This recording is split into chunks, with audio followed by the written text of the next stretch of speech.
Kutokea pale Sishowe ni wilaya ya Luthi Nsingizini. Ifahamu kiundani Nsingizini Hotspurs, wapinzani wa Simba. Nsingizini Hotspurs ni klabu ya Eswatini, zamani Switzerland. Klabu hii imeanzishwa mwaka wa 1984.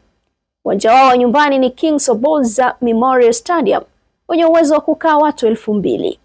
Msimu wa 2024-2025 walifanikiwa kushinda ubingwa wa ligi ya Eswatini, Premier League of Eswatini, kwa mara ya kwanza katika historia yao.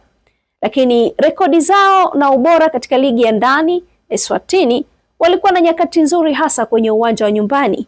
Michezo yao ya nyumbani wamekuwa ngome imara kwa msimu mzima, wakiwa hawajapoteza mchezo wowote wa nyumbani. Msimu wa 2024-2025 walivishinda vilabu vyenye nguvu. Walishinda ligi mbele ya timu kubwa za nchini kwao kama Royal Leopards na wengine. Kwenye michuano ya CAF Champions League waliitoa Simba Bora ya Zimbabwe, ambaye alikuwa mpinzani wao wa hatua ya awali ya CAF Champions League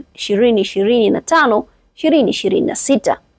Mchezo wa kwanza uliopigwa nyumbani kwa Simba Bora ulimalizika Simba Bora kwa 1-0 dhidi ya Nsingizini. Mchezaji wa Simba Bora alifunga goli katika dakika ya 57. Huyu si mwingine ni mchezaji Ismail. Katika mchezo wa marudiano, Nsingizini walifanikiwa, walisawazisha goli na kushinda kwa mikwaju ya penalty 4-2.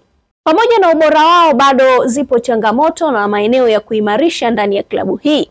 Ingawa Nsingizini walishinda ligi yao, uzoefu wa mashindano ya kimataifa kama CAF Champions League ni mdogo kwao kuliko kwa timu zenye uzoefu mkubwa. Hii inaweza kuwa changamoto kwao, hasa watakapocheza na Simba, timu yenye mashabiki wengi na uzoefu wa kutosha.